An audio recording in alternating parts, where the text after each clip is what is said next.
بسم الله الرحمن الرحيم. الحمد لله رب العالمين، وسبحان الله العلي العظيم.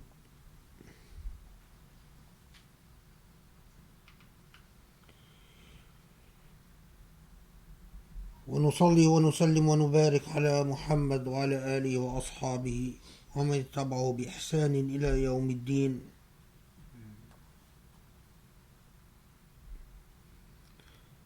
اللهم يا رب العالمين، إنا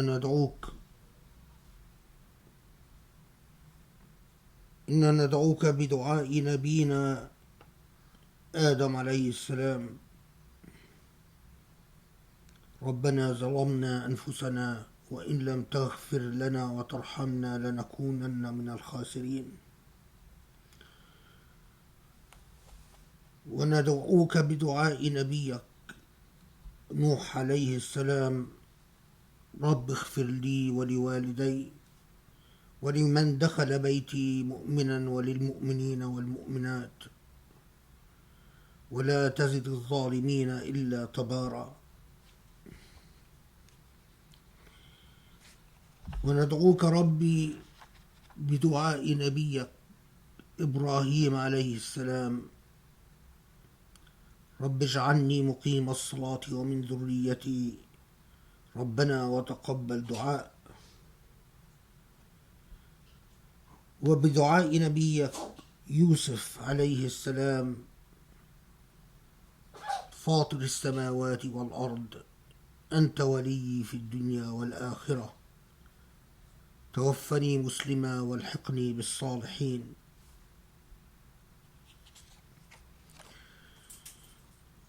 وندعوك بدعاء نبيك موسى عليه السلام: رب اشرح لي صدري ويسر لي أمري واحلل عقدة من لساني يفقه قولي.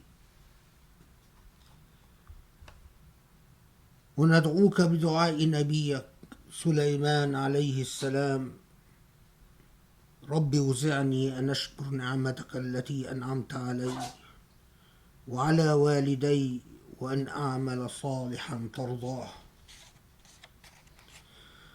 وادخلني برحمتك في عبادك الصالحين. آمين يا رب العالمين. عليهم السلام وأفضل التسليم إلى يوم الدين.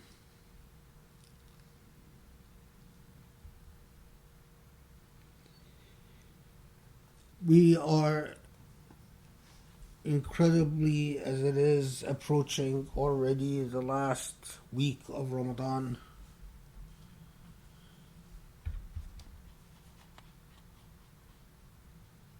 A Ramadan that really, because of how exceptional it is,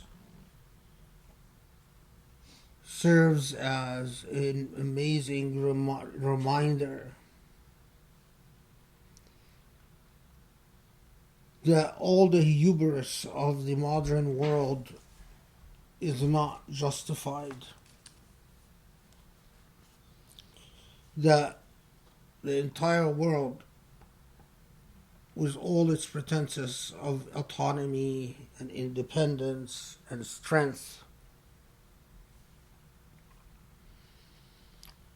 is such a fragile thing, because the entire edifice of the modern world is built upon the mythology of human will, the mythology of powerful people. In many ways, a lie that is as big as the fallacy of the idols in Mecca. In the modern world, we have our own idols, and our own idols fit our age. They're not made up of stones, but they are embedded icons nevertheless. And the idols of the modern world, like the idols of the past, are all premised on privilege and power and money. And this Ramadan, for those who reflect on it, revealed so much and had so much to teach.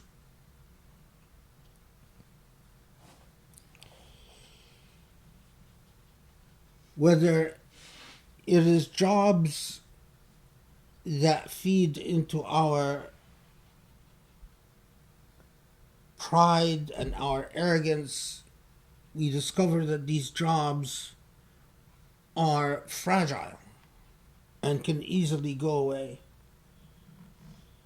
Whether it is schools that we attend and the entire universe of these schools that make us feel that God or religion is something that is marginal to our existence, well, we discover this Ramadan that even these schools are very fragile. It is an entire edifice built upon a mythology of human egos.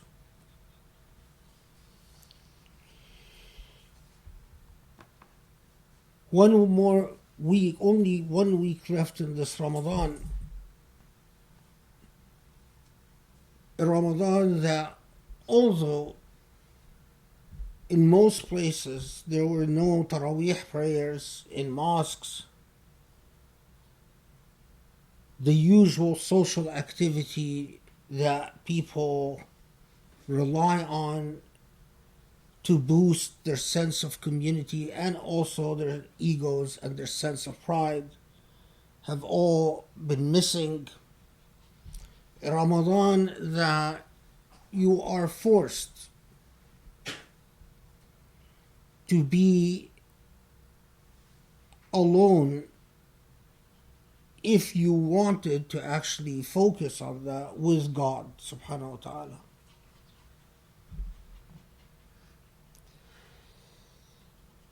In short, it's a Ramadan that is a reminder of stark, uncompromising truth. The truth that the Quran itself reminds us of repeatedly. The temporality of human life, the fragility of human existence, the dependence of human existence on the higher powers of Allah subhanahu wa ta'ala, the fact that so much of our hostilities and animosities are child's play and nonsense, because in an instant they can all be made subsidiary and secondary. Anyone that has gone through this Ramadan and has not thought about whether they will in fact be living till the next Ramadan comes is sadly deluded. Although people are opening up, but the fact of the matter is, with all the opening up all over the world and return to business as regular,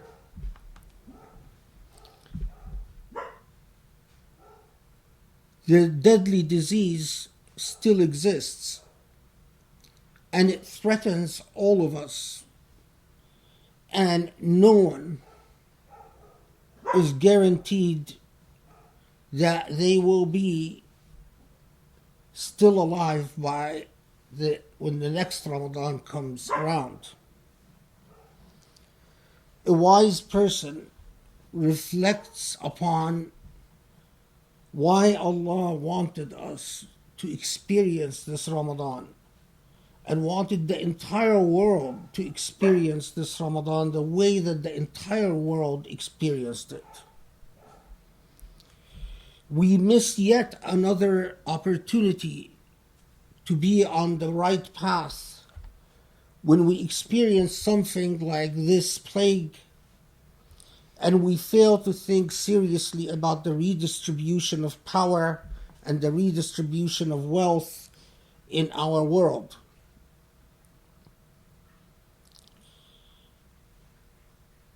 It is a world where the rich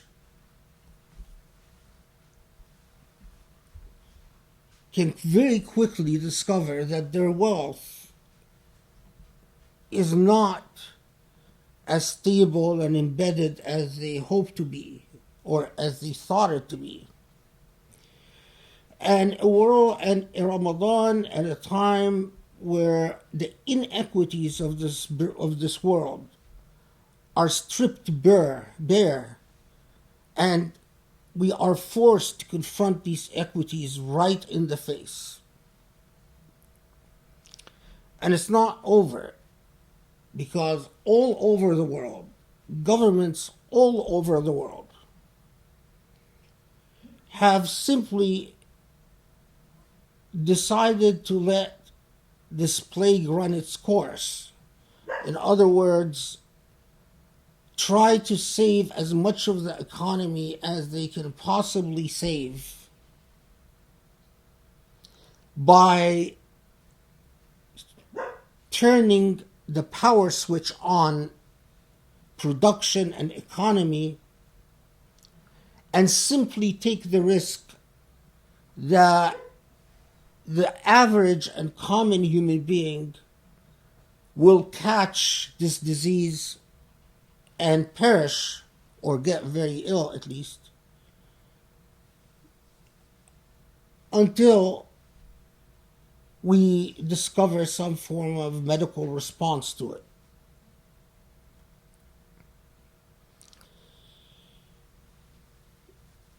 It forces us to reflect and to think very seriously about the world we live in. We all will be confronted, as the world opens up around us, will be confronted with the critical issue of who makes decisions on our society, in each of our societies, and what are our priorities in life. What comes first? What comes second? And whether truly human life is the foundation for our civilizational existence. Whether truly we are committed to a vision of human rights. Whether we really care about the rights of human beings. Or is it a rhetorical discourse that allays and soothes the guilt of rich people, but in fact is a discourse that is not substantive and not real?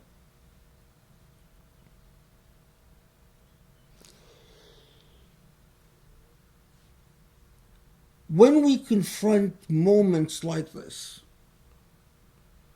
it is critical that we look back at what the Maker tells us, in that we find comfort, we turn towards Allah subhanahu wa ta'ala.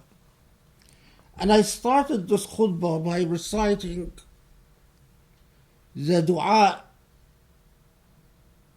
of a number of prophets, from Adam to Yusuf to Musa to Ibrahim, the way that they all spoke to Allah, acknowledging their dependence on Allah. All these prophets the way they speak to God is practically indistinguishable from the way the Prophet Muhammad ﷺ speaks to God.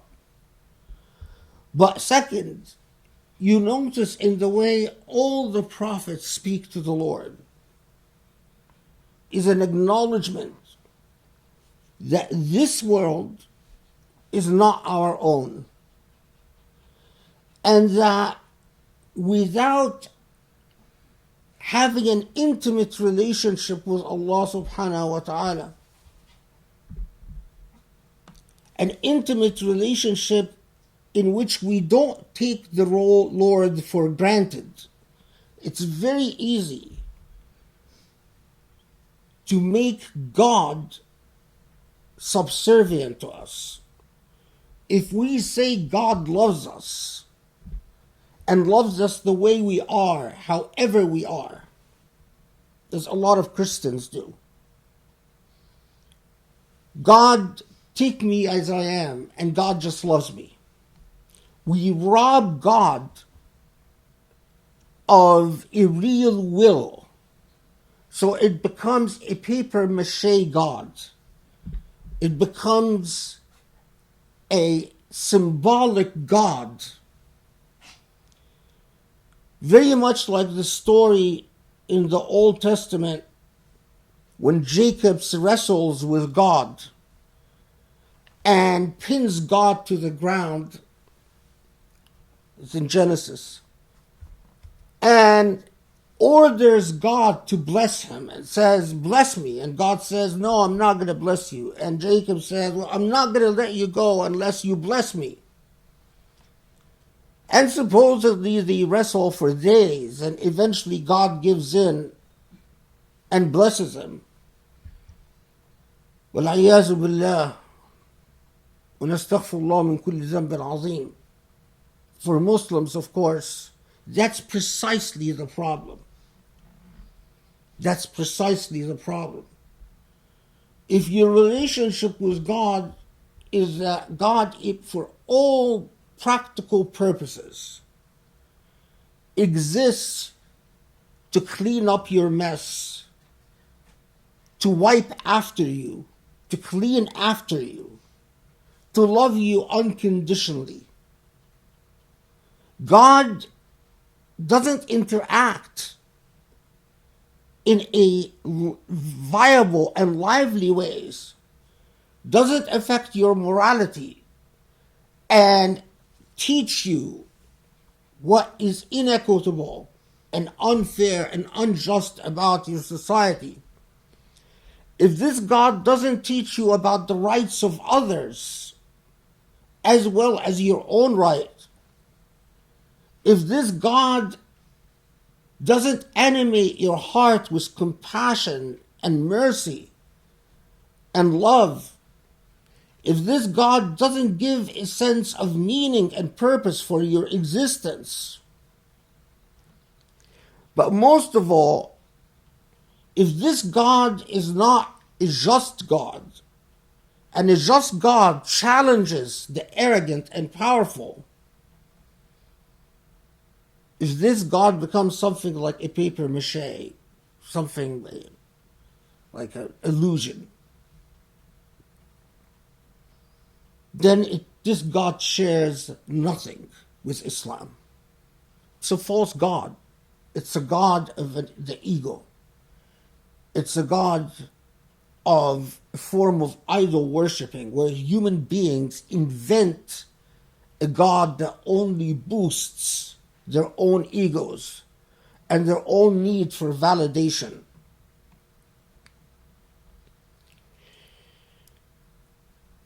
Every prophet, alayhim salam, from Adam to Muhammad, alayhim salam ajma'in, the core of their message was to take God seriously. The core of their message is you're never going to figure out why you were created. You will never going to figure out why you existed. But if you develop the iman, the belief, if you acknowledge and recognize that there is a maker, and that the causes and justifications are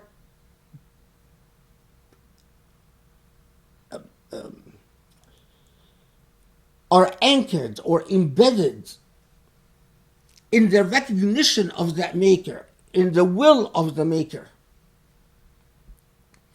If you acknowledge that there is that maker and that it is the will of the maker that justifies your existence, maybe you will never get a philosophical response as to why you exist. But if you develop a relationship with the maker, you will get a spiritual response as to why you exist. The only way you can get a response is for God effectively to speak to you. And when God speaks to you, the way that the prophets of Allah subhanahu wa ta'ala spoke about the Lord and with the Lord will make perfect sense to you. All the prophets come to remind you that existence is alienating and scary without God. First, you're a child with a lot of questions, and as you grow older, these questions don't necessarily get answered. But what happens as you grow older is that either your sense, your awareness that these questions do not have answers become more exasperated, more acute. And because you don't have responses, you become addicted to distraction and delusion. So you indulge. You worship. Because you've never got responses to the big questions. You worship money. You worship power. You worship family. You worship whatever other idols and distractions that exist in the world. Or alternatively, as you get older,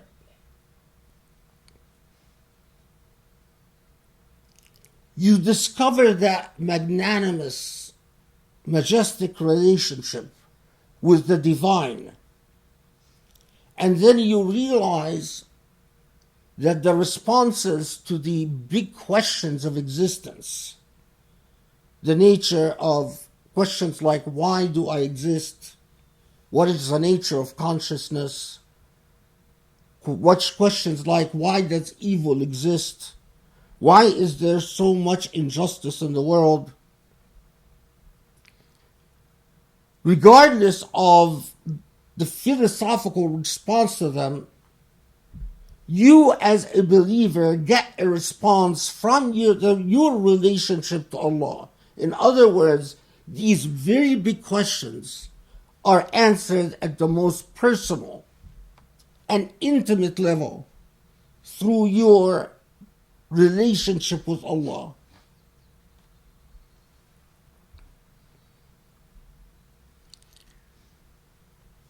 This is why Ramadan is so critical. It is an opportunity for us that comes around once every year for us to either develop a relationship with the divine where we forego our idols, forego our egos, forego the remarkable delusions that we weave around us to shelter us from our own insecurities, either we do that or we simply continue in our state of lahu, child play, until death comes around or until another Ramadan comes around. But this Ramadan was special because God sent numerous messages to humanity, and the messages that we could have reflected on and we could have grasped, and they could have truly been life-changing messages, not just for individuals, but for humanity at large.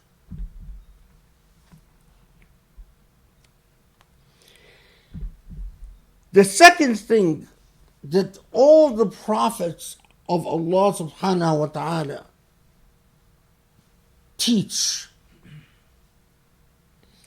is, while they deconstruct egoism, the vanity of egos, while they challenge the vanity of egos, they teach that with God,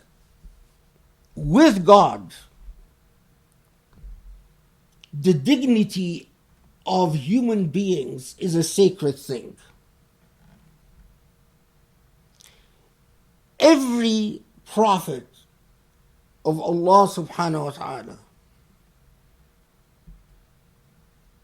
appealed to the most dispossessed in society, the most powerless. And think about it, wasn't the message of every prophet of Allah subhanahu wa ta'ala to every powerless and weak person in society is that with God you are equal to the most powerful and the most rich person in the world? Can anyone deny that?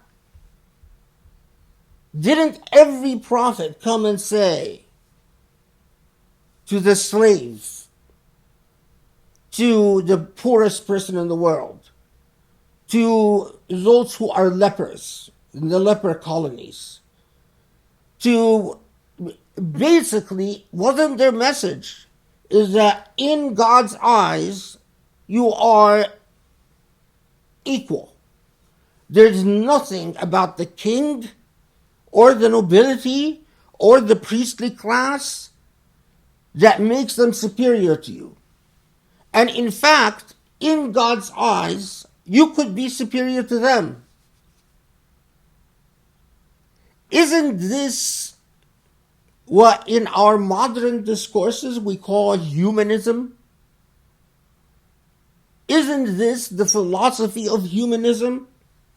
Every prophet alayhim ajma'in, came and said no to the vanity of egos, but yes to human dignity and human pride.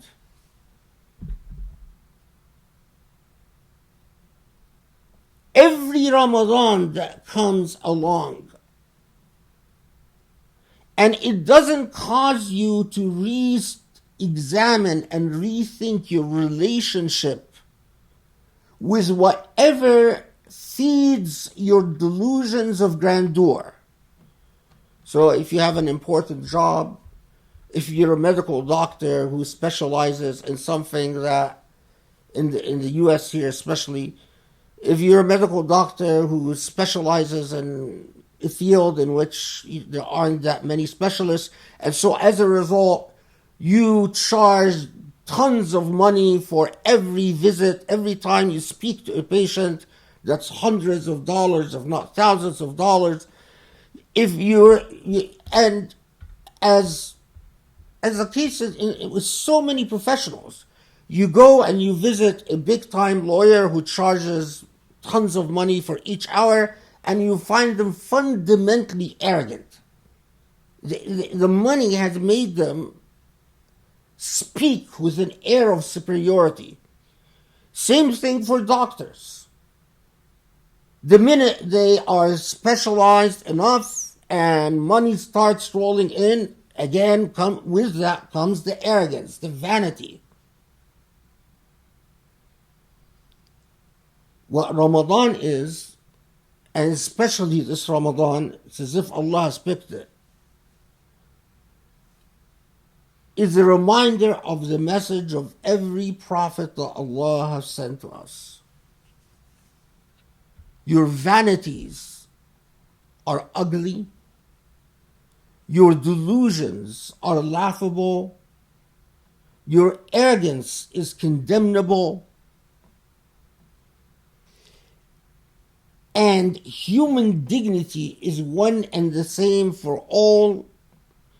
And the fact of the matter is, even if you're not equal on this earth because you manage to avoid being equal, in the hereafter you will confront the reality of your equality. And those who acted with arrogance and disdain towards others will pay for it. The heart and core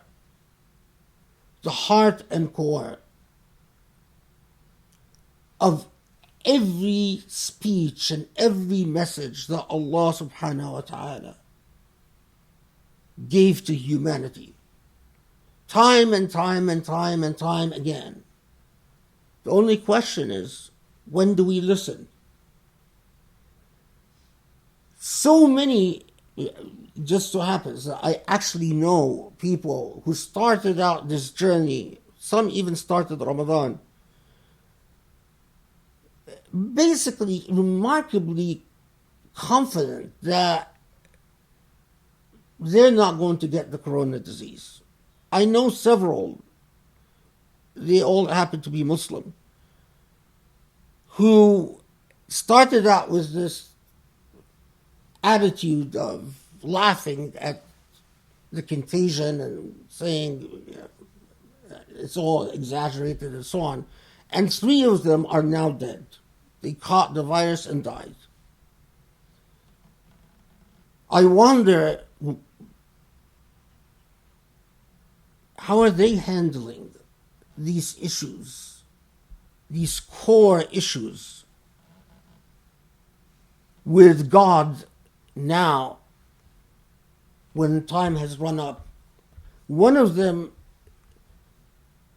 as he was on his deathbed, was posting on Facebook these panicked, fervent prayers to Allah to forgive him and asking everyone that knows him to pray for forgiveness.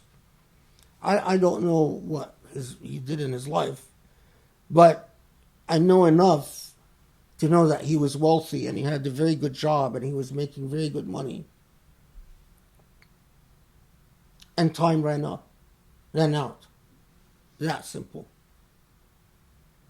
He started out Ramadan standing on his own feet. That was about 4 days ago, he passed away. نسأل الله يستجب لكم.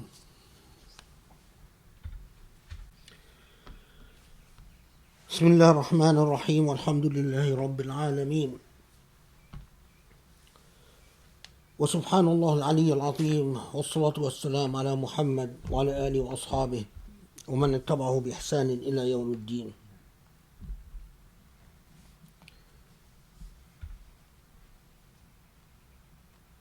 The core of what the Islamic message and every message that came from Allah subhanahu wa ta'ala was to build up the human being in fulfillment of this magnanimous principle that sadly we have lost sight of Islam takes human beings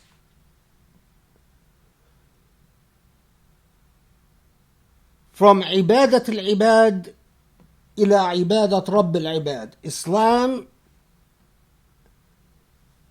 transforms human beings from worshipping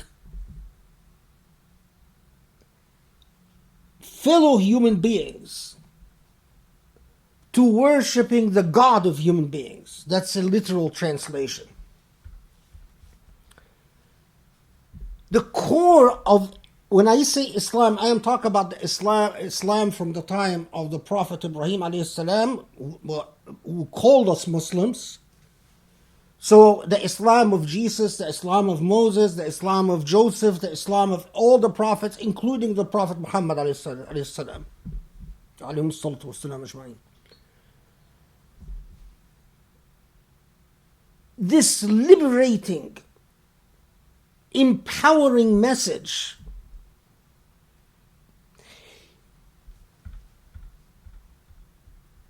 the message that comes from Allah subhanahu wa ta'ala, if it doesn't make you feel that, if it doesn't make you feel a sense of fulfillment, a sense of happiness, a sense of pride, good type of pride, that you are always in Allah's eyes, you're never outside the gaze of God, that your existence from the time you wake up till the time you sleep is in the company of God, that your equality with other human beings, it doesn't matter what your race is, it doesn't matter what your gender is, it doesn't matter what your wealth is, it is God that says. It doesn't matter what your educational degree is. It doesn't matter what, nothing matters. It is God that says that all of you are equal to one another. If that doesn't give you an emotional boost, then there is something deficient and missing in your understanding of Islam. I've said this before, but I will say it again and again. The core of Islam is not to pray and to fast and to give sadaqah and to go to Hajj. These are rituals that we do in fulfillment of the divine command.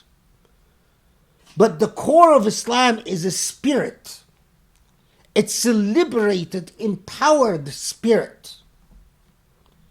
That's the spirit that brings you tranquility and peace and makes you a painstakingly ethical human being everywhere you go. I often go back again and again to the people that Allah subhanahu wa ta'ala chose to support the Islamic message in its early stages. And I'm often just bewildered. How could it be that so Ramadans have come and gone and our local Islamic centers and our mosques and so on have missed an enormous opportunity to educate our children and us about the spirit?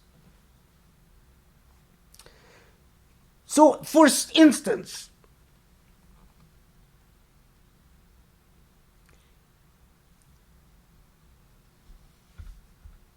there are so many, but I'll just give you a few examples.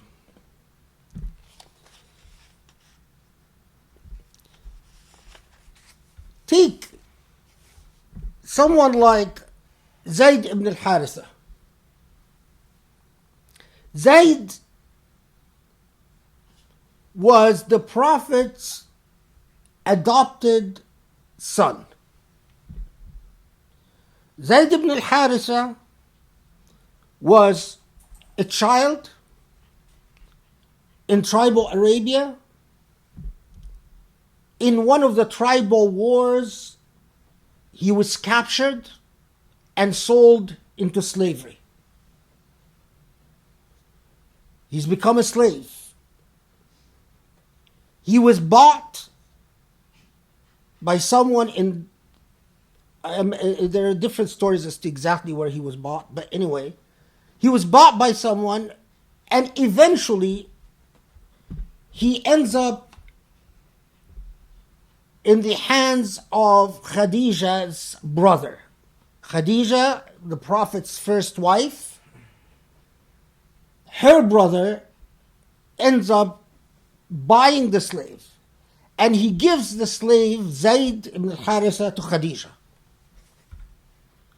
Khadija marries the Prophet ﷺ, and before she passes away, she gives Zayd ibn al-Haritha to the Prophet ﷺ as a gift. So this is a slave boy, started out a free man, became a slave, ends up in the hands of the Prophet ﷺ. Now, Zayd ibn al-Haritha, for all those who just carelessly throw around terms like slavery and so on, is not only freed by the Prophet ﷺ, but his relationship with the Prophet became so close and so intimate that Zayd ibn al-Haritha became known by a title, Hibbu Rasulillah, the Prophet's love, or the beloved of the Prophet. Eventually, Zayd ibn al-Haritha's family hears, they were looking for their child, who was like the practices of people around the world at the time, kidnapping children and selling them into slavery was very common. Unfortunately, that still goes on in human trafficking today, but anyway, that's a different matter. So finally, his family, Zayd's family, find out where he is. They find out that he's in Mecca. So they travel, they go to Mecca, they ask where's Zayd living? They told him he's now with this man called Muhammad. So they go to the Prophet ﷺ. Zayd's father and Zayd's uncle go to the Prophet and say, we will pay you any amount you want, but please return our son Zayd to us. The Prophet ﷺ says, I don't want your money. There's nothing I can do with your money. But the ethical thing to do is I will call Zayd and I'll give him a choice. If he wants, he can go home with you right now.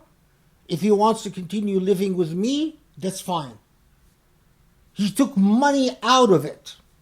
He calls Zayd, and Zayd recognizes his father, recognizes his uncle. He hugs him, they cry, they kiss, they missed each other enormously. And Zayd's father says, here we are, we finally found you, your mother misses you enormously, come home with us. Zayd says, my life with this man Muhammad, what I saw, has made me fall in love with him so much that there is no way I can come back home with you. His father says, but you will always have the status of a former slave. Zayd's response, in Islam, that doesn't matter. Zayd chooses the Prophet, refuses to go backwards. For those people, again, who talk about slavery, refuses to go back with his family. But through Islam, the former slave, Zayd, is not only becomes known as the love of the Prophet, Hibbu Rasulillah, the beloved of the Prophet, but is appointed repeatedly as the commander and the governor. In other words, appointed in enormously important positions. Marries a free woman from the most prestigious tribes. Islam came to underscore that there is no difference between a slave or a former slave, or a free man, a poor man, or a rich man. That's human dignity. There is this story as close that Zayd and the Prophet ﷺ were inseparable. Zayd eventually dies in a battle, Ma'arakat Mu'tah. And when Zayd is killed in this battle, it breaks the Prophet's heart that he sobs. And when his companions, the Prophet's companions, see him sobbing, and they say, "What is this, Prophet? How could you sob this way?" And the Prophet ﷺ, again, Islam doesn't rob people of humanity. The Prophet ﷺ said, "Shawq al-Habib ila al-Habib." This is the passion of the beloved to the loved. In other words, we love each other. And this is human passion. No pietistic affectations, no theatrical performance of piety, but its own Islam and the relationship with Allah can transform a human being from the most abusive situations in life and make these situations flower into something beautiful, full of dignity and humanity. I spoke about the example of Bilal. One thing I didn't tell you, that Bilal, who was also a former slave, as we said, and was Abyssinian, although Bilal was purchased and freed by Abu Bakr, and Abu Bakr made it his business, he spent most of his wealth buying and freeing slaves. For those people, again, who say, slavery, there's no moral problem. Idiocy. Abu Bakr spent most of his wealth freeing slaves. One of those, as we know, is Bilal. We've talked about Bilal. But Bilal, what I didn't tell you, Bilal, as Umar ibn al-Khattab often referred to him, when he would talk about Bilal, he would say, he referred to Abu Bakr as Sayyiduna.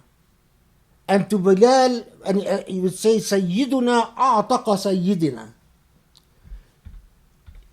Our Abu Bakr, an honorific term, Abu Bakr is our Lord, meaning a very important person, one of our top leaders. But so is Bilal. The spirit of our relationship with Allah that transforms a former slave into one of the most honored people in society. Someone who is black, from no tribal origins, doesn't have a tribe, is a mawla, but rises to a status of dignity and honor that you can study the life of someone like Bilal or Zayd and see the sense of pride and honor that permeates and pervades everything they do.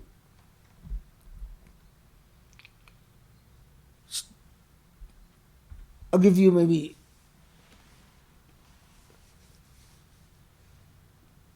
one more example.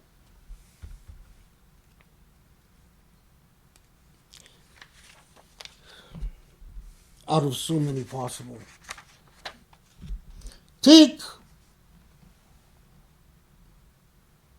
Let's take an example of the type of morality that this relationship with Allah weaves and embeds into people. Take someone like Huzaifa ibn al-Yaman. Huzaifa ibn al-Yaman converted, his son converted with him, became again dignified and empowered and animated by the Islamic message. Muslims fought in the early battles that Muslims were forced to fight. These were truly dire times because in the Battle of Badr, in the Battle of Uhud, in the Ghazwat Al-Khandaq and so on, all of them, Muslims were vastly outnumbered. Their opponents had weaponry that far surpassed the weaponry of Muslims. In other words, they needed for every person in their ranks to count. So, in the Battle of Badr, the very first battle, where Muslims, the enemies have 10 times as many horses as Muslims do, I don't know how many times more spears and arrows, the swords that enemies carry are much better than the swords that Muslims have. Muslims are in a truly dire situation as they wait, as they're getting prepared for this battle. Huzaifa ibn al-Yaman hears that the battle was going to break out, that the Meccans are getting ready to attack Muslims in Medina, and he drops his business. He was doing some trade, and he drops whatever business he's doing, and he tells his son, let's rush back to Medina to help defend our fellow Muslim brothers and sisters. So they drop everything and they rush back to Medina. On the way to Medina, they're intercepted by Meccans. Meccans tell them, where are you going? They say, we're going back to Medina. Say, where's your merchandise? We left it. Well, so that means you're going back to join the forces of Muhammad against us. You're rushing back to Medina without your merchandise because you want to fight, you want to join Muhammad's army. Huzaifa ibn al-Yaman knows that if he says yes, they'll kill him. Him and his son. So they said, no, we're not. We're just going back home. Seriously, you're going back home? Yes, we're just going back home. Okay. Promise us that if you go back to Medina, you're not going to join Muhammad's forces against us. Huzaifa ibn al-Yaman, if he says, no, I don't promise, again, he'll be killed. Or worse, he will be sold, him and his son will be sold into slavery. So he said, okay, yeah, I promise, we're not going to fight against you. Huzaifa ibn al-Yaman and his son then reach Medina. They enter upon the Prophet's presence. They tell him the story. They say, we're here, we dropped everything, and we're here to help defend our fellow Muslims. We know that you need every person in your ranks. The Prophet ﷺ says, I'm sorry, but no, you can't join us. نفي لهم بعهدهم ونستعين بالله عليهم. Because you made a promise, you're going to have to keep it. And we have Allah. I often paused before the story. Look at how seriously, even at a dire time, at time of intense state emergencies, principles matter, ethics matter, morality matters, the word of a Muslim matters, the dignity of a Muslim matters. No, since you gave them your word that you're not going to fight against them, then you're going to have to keep your word. And we have Allah. And in fact, the Muslims fought the Battle of Badr and won, and Huzaifa ibn Yaman and his son did not fight.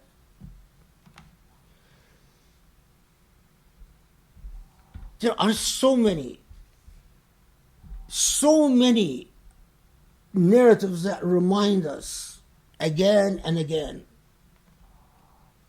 that if Islam doesn't teach you dignity, doesn't teach you fulfillment and pride and elevation in the divine nature, but at the same time teaches you humility before everything that actually matters, if it doesn't teach you equality and human dignity and the importance of justice as the yardstick by which God will judge, if God told you, the reason I've created this life and will resurrect you is to fulfill a principle.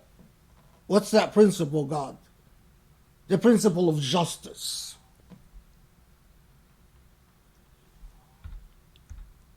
A priori, that justice would become a core principle in our life. If Islam, the Islam inside of us, was the Islam of the prophets, alayhim salam, and the Prophet Muhammad, and the Islam of the students of the Prophet Muhammad alayhi salam, alayhi salatu wasalam, we would engage our world with a very different sense of morality and sense of ethics, and a very different sense of dignity than what we see around us all over the world. Build your relationship with Allah. There is only one more week left. Find liberation in Allah. If Allah did not want our liberation, Allah would have never revealed the divine self. God could have created us and chose not to tell us about God's self. But God chose to tell us.